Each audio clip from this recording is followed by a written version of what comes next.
ሰላም ሰላም የቻናሌ ቤተሰቦች እንደምናችሁ። ዛሬ ሱፍሌ ከሚለው የፈረንሳይ ቃል የተወሰደውን እጅግ ተወዳጅ የሆነውን የበታታ ሱፍሌ አሰራር ይዤላችሁ መጥቻለሁ። ተከታተሉ። 1 ኪሎ ድንች ልጠን እሳት ላይ እንጥደዋለን። እስከሚበስል ድረስ ጊዜ እንዳናጠፋ መጥበሻ ላይ ሽንኩርት በዘይት ካበሰልን በኋላ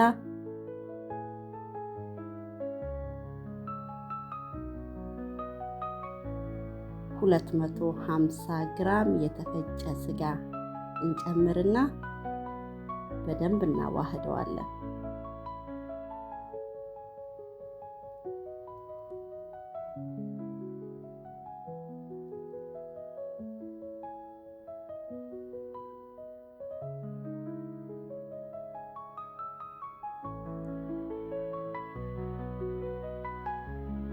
አንድ ማንኪያ ጨው፣ ግማሽ ማንኪያ ድንብላል፣ የተፈጨ ድንብላል፣ ሩብ ማንኪያ ጆስተቲቭ አድርገን ካዋሃድ ነው በኋላ ክድና አድርገን ለ3 ደቂቃ ያክል እሳት ላይ እንተወዋለን።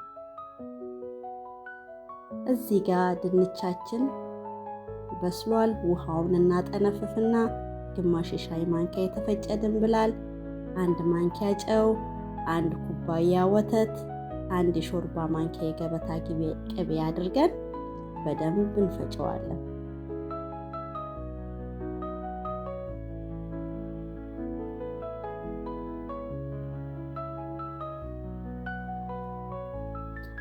አሁን ሁሉንም ግብአቶች አዘጋጅተን ጨርሰናል።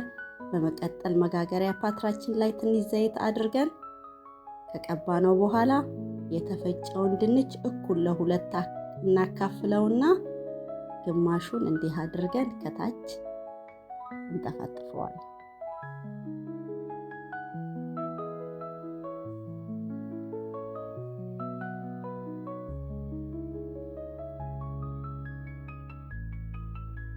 በመካከሉ ላይ ደግሞ ያዘጋጀነውን የስጋ ቁሌት እናደርግና እንዲህ በምታዩት መልኩ ዝርግት እናደርገዋለን።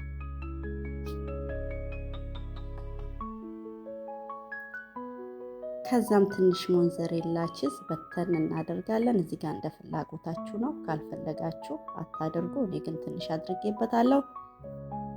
በመቀጠል ያስቀረነውን ድንች ከላይ አድርገን በተመሳሳይ መልኩ እንጠፈጥፈዋለን።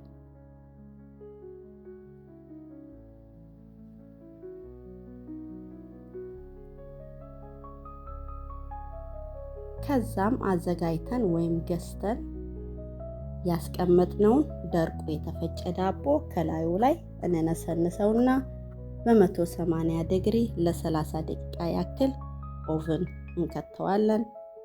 እንዲህ በምታዩት መልኩ በስሎ ወጥቷል። ይህን ሬሲፒ በቤታችሁ ሞክሩት። ቪዲዮውን ከወደዳችሁ ላይክ ማድረግ፣ አስተያየት መጻፍ፣ ለቻናሌ አዲስ ከሆናችሁ ሰብስክራይብ ማድረግ እንዳትረሱ። ስለተከታተላችሁኝ አመሰግናለሁ።